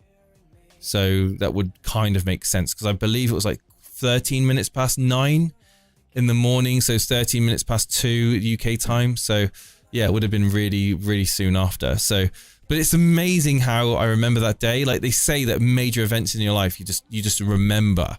And I remember that day. I remember coming home from school, walking through the field, getting through the door, sitting down in front, and just like, I don't remember like much of anything else that happened in those period of my life, but that was just, yeah. I just want to just quickly address this from Twisted. Imagine if we put all our energy and money into, space travel or medical advancement rather than spending it on killing each other. Unfortunately, the world is that messed up that all it runs on is drugs, money, and weapons of mass destruction. When you've got, unfortunately, yeah, you're completely right. When you've got, the facts of the matter are, as Russell Brand, I know he's in the news for all the wrong reasons at the moment, but before that, there was a comment that he made on American television, and he said, when you've got the pharmaceutical companies profiting from crises, from pandemics and from disease. You sent me that thing, didn't you? when you've got essentially the military industrial complex profiting and benefiting from crisis like war. I mean, what incentive do these powerful corporations and individuals within the world, what incentive do they have to make the world a happy, free, nice place for everyone? Because unfortunately, tragedies like war makes massive money for corporations. And this is not conspiracy, this is a fact. It's a fact. They made a lot of money on the COVID. They made a lot. And that's that again, this is not me just making up shit. Go away and research how much money they made. They made, I think, just ridiculous amounts of money. And then you've got the military industrial complex, which is invested, of course, into supplying arms for other countries and certainly involving themselves in wars. There's been so much wars, mate. So many wars between the West and Western countries and impoverished countries like Syria. We had obviously Iraq, Afghanistan.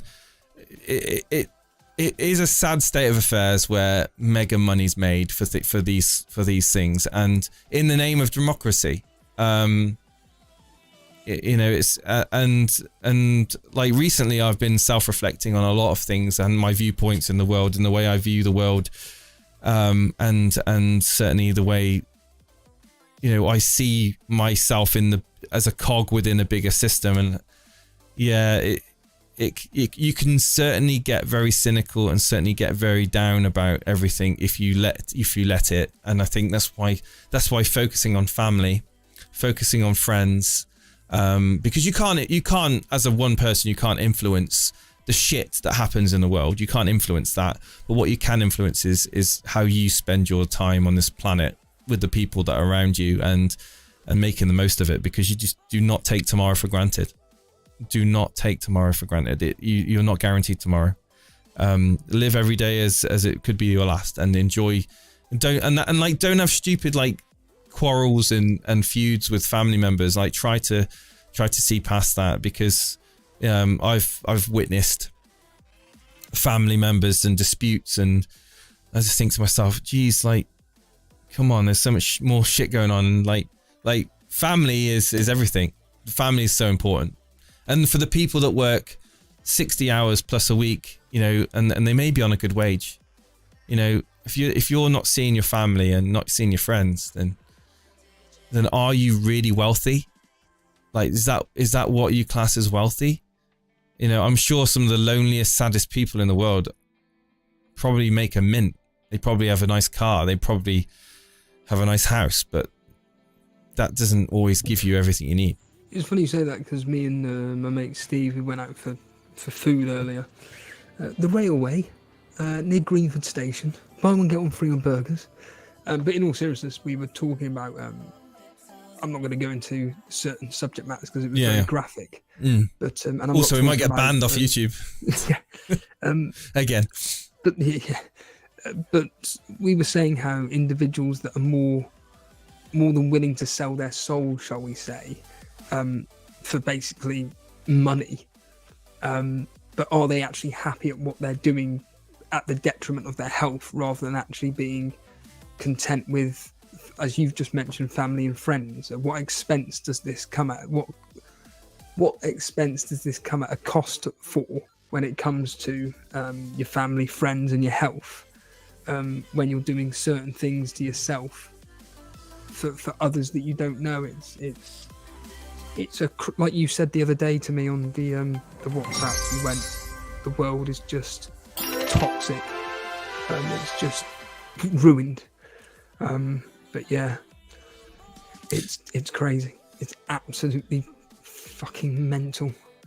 And this is unfortunately why, like, I've seen this. I've seen the good side of society, and I've seen the bad side of society in certain works that I've done in the past, and my brother's been through the system a few times. He's had his own demons and dealt with his own issues, and I've seen how that he's been spat out by the system. And without going into detail, it's, it really does just reinforce how important having, like, it's amazing how some people can go from having a normal life to being literally in a state of chaos.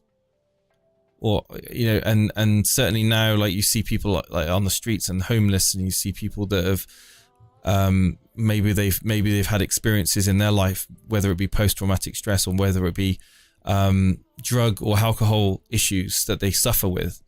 They, without getting too deep and stuff, like, the society just casts them aside, honestly.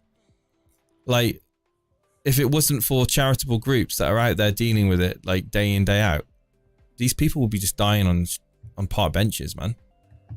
And the majority of people, unfortunately, will be walking past, looking down on their phones, not paying attention. Like, this is really, I know this is like dark stuff, but like, it brings up the way, like, I'm not religious in any, I consider myself open to the concept of religion, but I'm not totally convinced by it. However, at least in the older, so the days gone by when maybe religion was more involved in the community, people would be more charitable to their fellow neighbor, and to the, like, it feels like we're moving away from that sort of community, and we're moving into the sort of secular individualism of, like, I need to look after myself. I don't care about this person. I'm cynical. I don't want to approach that person because I don't know if they've got a knife, or I'm scared of speaking to that person because I've been conditioned to stay in my own bubble. Does that make sense? I just feel like it does. Society is fractured to that point. I do counter that by saying, I can guarantee you now, if you were to, for whatever reason, go down the street now and a homeless person was to say, can you spare some change? Your reaction is probably going to be no, and continue walking. Well, probably. I don't carry change on me. But I have in the past, purchased a Greg's sausage roll, or well, that's good. And I've gone, and sometimes I have a good reception, and sometimes they don't seem too happy about that. Because of course there are instances that people are literally earning mega money from begging. Like, that's the actual thing as well. So, but you'll find that some of the genuine people are just literally just suffering in silence. Yeah, like, I mean, it is. I mean, as Ricky Gervais says on the XFM shows, it's like, I couldn't even imagine to think what it'd be like being homeless. But unfortunately, don't pay your rent for a few months and you'll easily find out. Yeah. On a happier note. On a happier note, we've had a super chat. Yes, we have. For bizarre reason from Thrill TV. What's so thrilling about it? Any other captain suggestions against Haaland? Yeah, it goes by the name of Son. Son is the simple answer to that. Jason? Salah, Rashford. In the order of Son, Salah, Rashford. Alternative captaincy choices to Haaland this week. I think Son, Salah, Rashford. Yeah. Good evening, Xavier. Blimey. Firetog made the point he's very happy that he's now moved more closer to home with family and everything. A few other comments here saying Twisted saying it's very rare that I have change these days. I try to buy the big issue, those that give, those with little these. Jesus Christ, people's English. Well, maybe it could be your reading. I think that we are moving away from a cash society now. Everything is now convenient with the card, with your mobile phone. You can just tap stuff. I try to buy the big issue. Those that give are those with little. Those that give are those with little. I get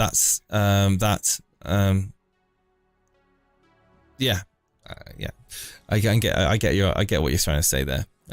Maybe I can't read either, Steve. But yeah, absolutely. People that want to make an effort into trying to certainly earn an honest, wage should be encouraged, and certainly the big issue is a reputable way of doing that. I think there's also just kind of like relating it with Elite FPL and like us talking about super chats and monetizing all that nonsense, is that me and Jason work normal jobs and we get paid very little money. I mean, I can't talk on Jason's behalf. I'm not working at all at the moment. Well, there we are then. So yeah. Jason isn't working at the moment. I'm just about pulling through with every single penny I earn. And people have this misconception that when you're on YouTube or whatever, like people watching this now, whether it's on a big TV or you're listening in, however you're consuming this right now, they just assume that you're living a life of Riley and everything's fine. And it's like, I'm telling you now, knowing that you're having to do a job for like 45 hours a week, just emptying bins or whatever, for very minimum wage, it's shocking. We can all laugh about me not wanting to spend, or more specifically, I'm just wanting to treat myself for a pair of 80 quid trainers. But like I say, that's a novelty. It is a novelty, and it's very rare that I personally spend any money on materialistic things. In fact, ironically, here's the irony, and Jason will attest to this, I spend my money on things to improve my audio or things to help me create a better experience for you guys when it comes to streaming. That's what my money goes on, if anything. And that's the point, I suppose, regarding when Matty was asking what does your money go on and everything. It is literally to try and improve the experience for you guys when it comes to watching. Whereas, there are a lot of channels out there that just take the money, stick it in their pocket and just stick a middle finger. Like I said, I'm not being horrible, but it's true, to just stick a middle finger up at you and go, you're paying $12.99 to get a few emojis. Yeah, and to answer Matty, essentially, no, I'm not on the gyro fortnightly. I've been working self-employed in my office in the shed up until a couple of months ago, in which I've been dwindling down my savings, paying for the ever-increasing bills that go out, and I'm going to be speaking about 3 different jobs next week. So I'm hoping to get myself something lined up next week, if not the week after. But at the moment, I'm just happy to just get back in, because I'm still registered self-employed.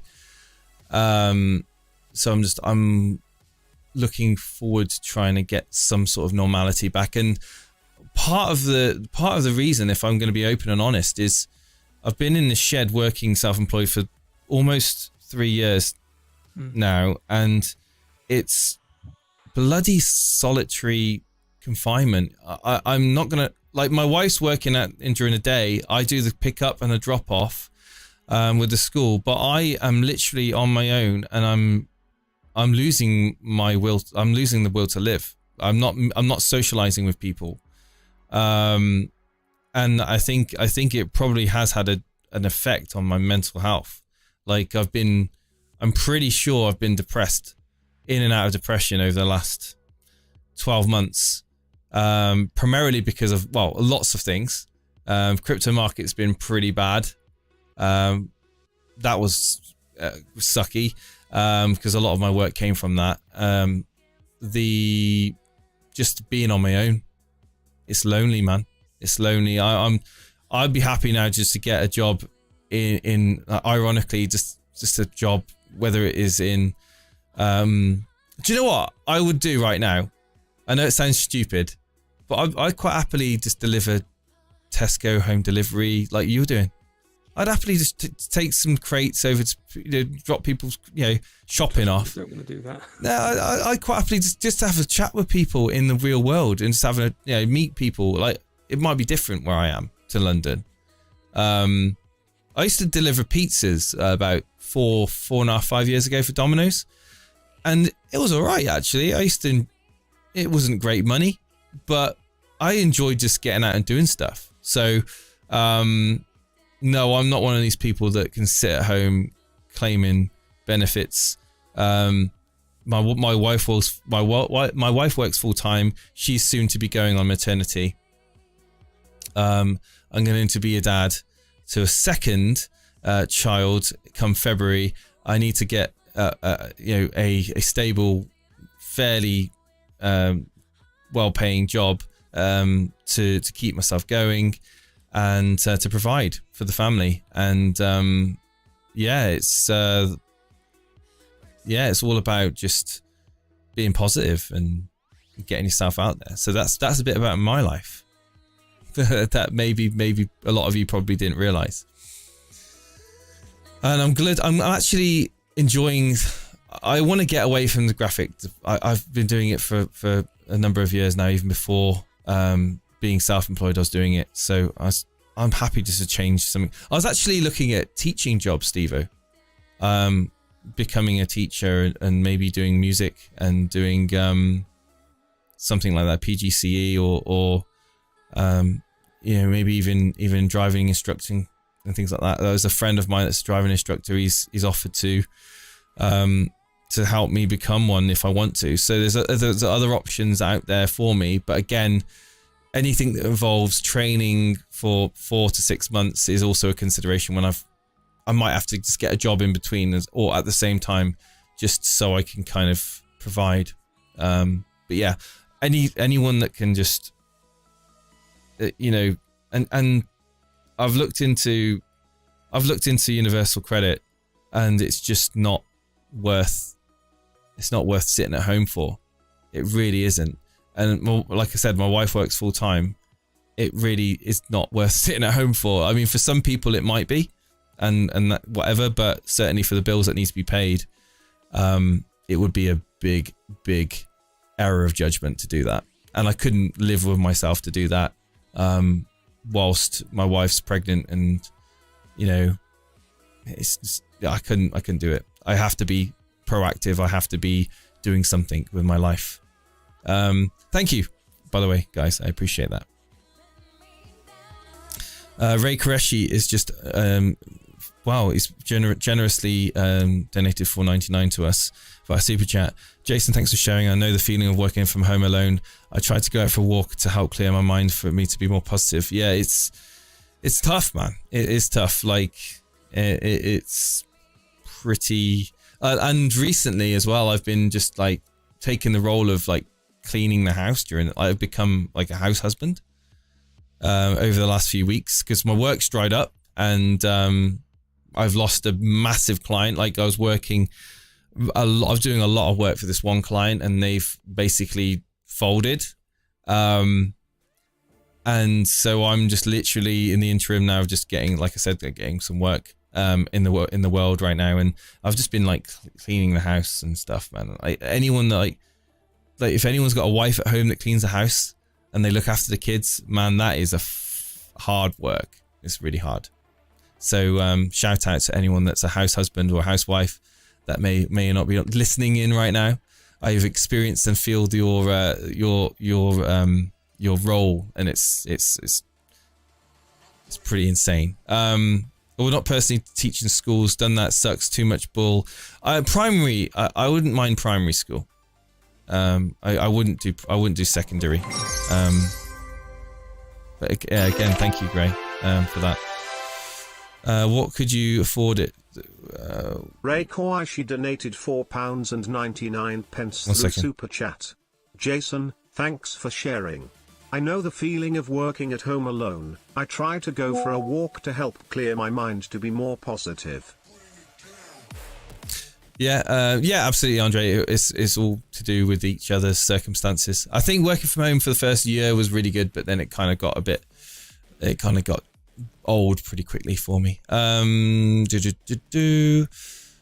Yes, let's just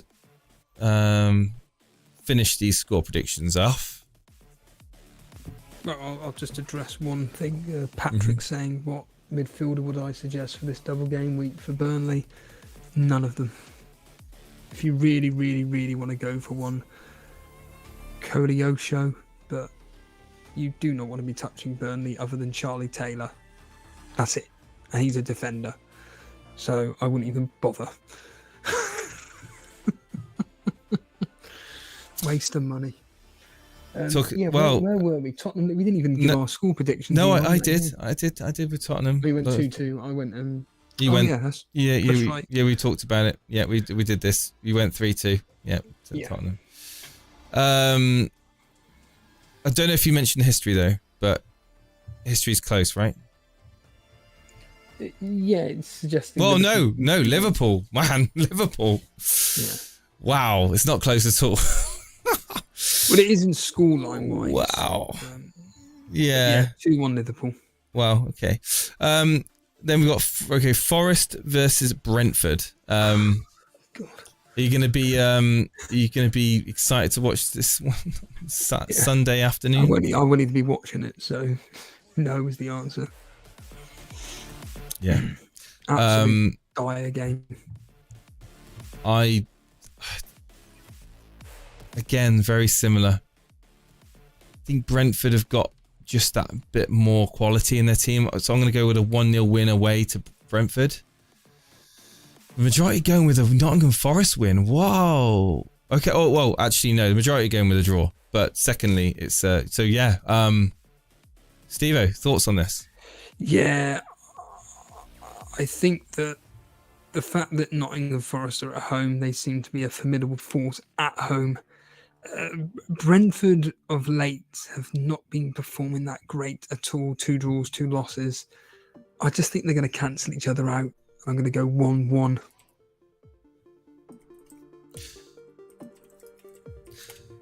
Yeah, 1-1 would not surprise me. The other people as well. Maestro Buffy's gone with a 1-1. Firetog's gone 2-1 to the Forest. Lino's gone with a 1-0 to Brentford. So yeah, people are very undecided about what they think this could be. Again, it's kind of a similar sort of feeling to what people earlier on were saying about the Sheffield United, the West Ham Sheffield United game and the Everton Luton game. Really, it's just like it's tough to necessarily pick the one team out of them because it's going to be a drab game, isn't it? It's going to be pretty boring. I don't think there's going to be more than one goal per team. So yeah, 1-1 or 1-0 either way. And finally, we've got Fulham versus. Oh no, we've got Luton Burnley as well. Fulham versus Chelsea on the Monday evening, and then of course we've got Luton Burnley later on in the week. So Chelsea, man, they're just a bunch of trolls, aren't they?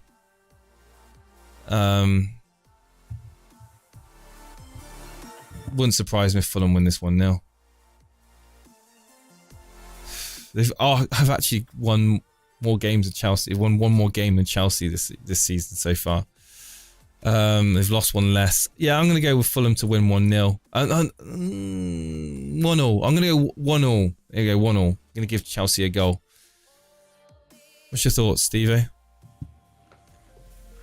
This is the hardest game for me to call this week. Legitimately. Is this the hardest one, is it? Wow. Yeah. I think that for me, like you just said, a draw, 0-0, 1-1. I'm going to give it to Fulham. I've gone what you just said, actually. I'm going 1-0 to Fulham. It shouldn't be the case. It should be Chelsea winning 1 or 2-0.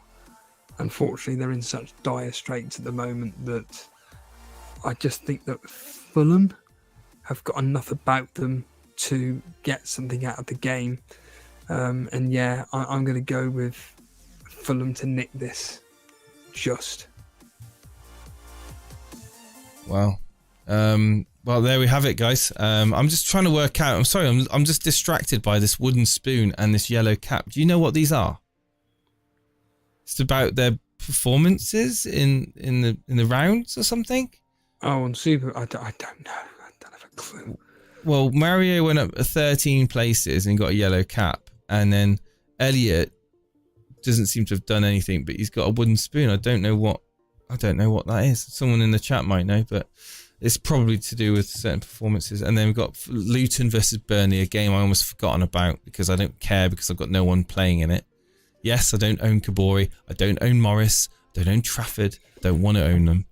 I'm certainly not going to wildcard because I've already used it, and I'm certainly not going to use my bench boost or my triple captain on these clowns. Steve-O, Luton versus Burnley, your team.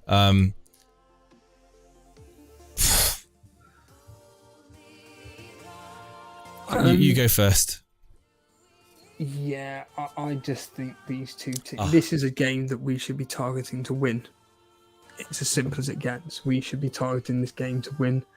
The problem is we just don't have any goal scorers. And I think we're going to create enough chances to score. And I think I've gone 1-1 in this game, but my head says 1-0. Sorry, my heart says 1-0 Burnley. My head says 0-0. Sorry, my head says 1-1. So... Okay, 0-0. You're going 0-0. Yeah. Yeah, the history's going 1-0. No one's gone 0-0 in the score. Super. That's another clean sheet. There we go, Podner. Yeah, no one's gone 0-0 in the predictions. They've gone 1-1, like you. Cinnamon's gone 1-1. Actually, Cinnamon's starting to put his votes in. Well, he's the top of the leaderboard, so I'll take what he says pretty seriously. But 1-1. He says it. How am I winning this? But I'm doing terribly in mini leagues. Trust me. Well, it's normally one or the other. To be honest, it's one or the other. It really is. Lino's gone with a 1-0 to Burnley, and Firetog's gone with a 2-1 with Peter Scullion. I just don't see it. I just don't see it being a very interesting game. Patrick saying I've got a free £2 bet to use on the Premier League this weekend. Any thoughts on a treble or accumulator? I'd be going on Man United, Newcastle, and Arsenal. It's going to be about 10-1 on, so you're probably going to make about 20p back on that. But that's the treble that I'd probably go with: Arsenal, Newcastle, and Man United, the 3 o'clock kickoffs, which you can keep up to date with this Saturday with me. Mate, if I'm able to get signal, and I'm driving around the safari park, I'll have my phone in, listening in to you going, hang on, hold on. If I can anyway. And then of course in the evening for the Tottenham Liverpool game, I'll do my best to get back for that. But yeah, I think on this occasion we should probably think about wrapping up. Yes, because it's gone 10 o'clock at night, and I think I need to see my wife before we go to sleep. So I think we're watching Stargate SG-1. There we go. I've forced her into watching a series that I watched back in 2002, 2003. Stargate SG-1. I used to be obsessed with that series, and I'm watching it again from season 1, and oh my god, it's dated. It is dated, but it gets better. So yeah, we're watching that at the moment on Sky Now TV, Sky Entertainment. I bought the $6.99 offer for 6 months with Sky Entertainment, so gonna make use of it. Go through the Stargate series, see how long she can last before she turns around and says enough is enough.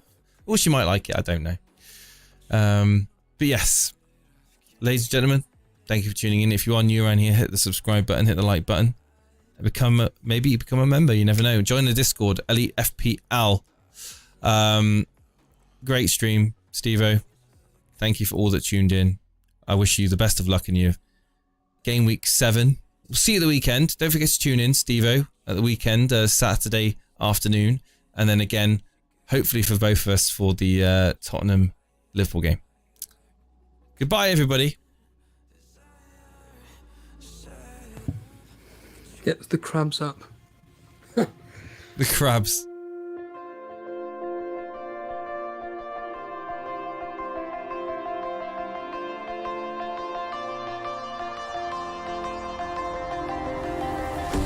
Thought I saw you